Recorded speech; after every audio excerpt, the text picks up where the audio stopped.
WCTC. Take Jersey Central with Bert Barron with you every morning. Listen online at WCTCAM.com. Jersey moves fast. Join the show that keeps you one step ahead. Jersey Central with Bert Barron on the new Talk Radio 1450 WCTC. It is 7:09. It is hour number 2 of Jersey Central on this Telefriend Tuesday morning, and good morning to you. Good to have you here. 72, mostly cloudy. We'll take a run to the low to mid-90s today. We'll get you a traffic and weather update at 7:15, and also going to be giving away some Somerset Patriots baseball tickets a little bit later on this morning. 4 tickets for the Veterans of America Day game, which is coming up on Sunday, August 19th. Sparky Lyle, you'll hear his voice. That's your cue to call, and we'll do that coming up in just a little bit. I got a special guest joining me now on the Jersey Central Miller Lite Newsmaker hotline to talk about a couple things that are going on around the world that I was kind of concerned about. So I want to welcome Michael Abruzzi from Golden Tiger Karate in North Brunswick, who is back with us this morning to talk about a couple of items. Michael, good morning. It's Bert Barron. How are you? Good morning. I'm very well. I hope you are as well. And it's such an honor to speak to a radio Hall of Famer. Well, all my pleasure to talk to you today, Michael, so thank you so much for that. Let's start with there was something that happened, I guess it was last week or so, about the decision to release these blueprints or these plans for these 3D printer guns. And it's got a lot of people kind of up in arms about now people are going to be manufacturing guns, no serial number, no history, no traceability. They can get them on airplanes, and it's going to become this great disaster. How concerned, Michael, should people be about now that these plans for these 3D guns are out there and available? How concerned should we really be about this?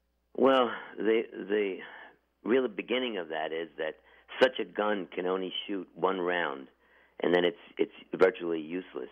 But one is one too many, if someone's hurt by it. And I think you're going to see, because of the outrage of everyone, that it's not going to reach the fruition or the ability to actually manufacture it. But the point is that it will probably cost around $3,000 and many hours of work to actually produce it. And not anybody could just do it. It's not like, a 16-year-old is going to be able to just pull this off. And for that amount of money, the people that are looking to do some harm to people, can go buy a illegal gun in any city in the country for $250. Yeah, and as well-financed as some of these terrorist organizations are, Michael, even they're not going to start, investing in 3D printers and making weapons. They'll just buy the real thing on the black market, and that problem will continue to be there like it's always been. Yeah, it's really just people overreacting. It's not. I'm not saying that's any good, because one is one too many if someone's killed.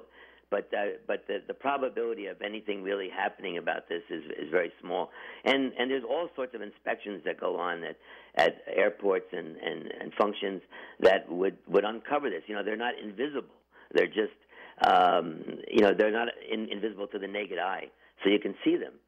Yeah. Do you know, Michael, if these 3D printer guns use traditional ammunition, or is there some special? It uses like a regular bullet, like any other gun would use. Yeah, a regular round. But the point is, you can see them. You can, if they're in a backpack, in a suitcase, and they open it up, it's there. It's not invisible. It's just you can't see it under certain means. And then many times the ones that I've seen, this is nothing new. These are 10 years old, but many times they explode when shot and injure the person shooting.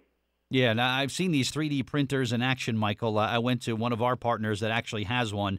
They made me a thimble, and it took like 7 hours on a 3D printer to make a little plastic toy or something. I'm like, how long is this going to take to make a gun? And the cost has got to be outrageous, like you said.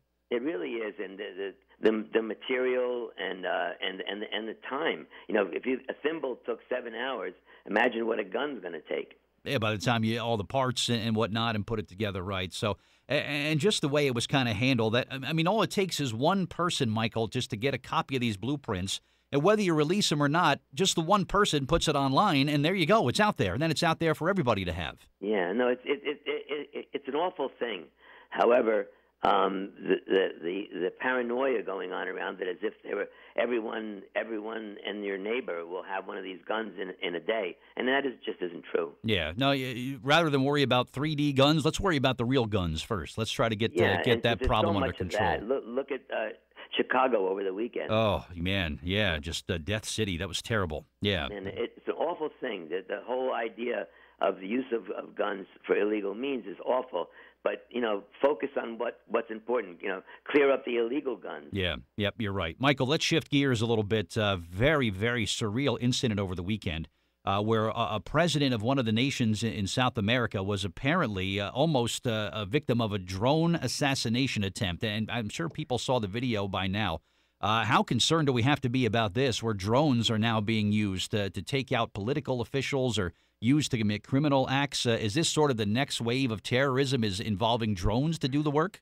Well, it is. It's the next iteration. I've been watching this for many years, and it really began with people with the strap-on bombs, and now we're to a place where someone can injure or kill someone from not even being there. And so it should be very, very much of a concern. And, things are happening around us. When Maduro was with the attempted assassination of him, I'm hoping in a way that this will enlighten people to what's really going to be happening next. Yeah, and I guess like anything else, now do we really kind of tighten and restrict these no-fly zones and keep drones so many feet away? I know that there are certain times for a lot of these commercial drone companies where they still actually, if there's a flight restriction in place, Michael, they actually sort of program the drone that it can only go so high and won't penetrate a no-fly zone. But when the bad guys have them, they're not going to follow that, obviously. So that's a concern. They're just going to recalibrate them to what they want. And, and it's going to be something serious in the future. Unfortunately, I've been following this for so many years through all the iterations from the vehicular terrorism to this now.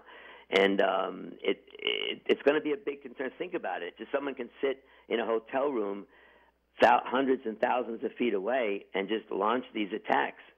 Yeah, that's the scary thing, too. And there was one component of that video, Michael, I wanted to ask you about. There were some security people that kind of rushed and surrounded this president and his wife who were at this stage here.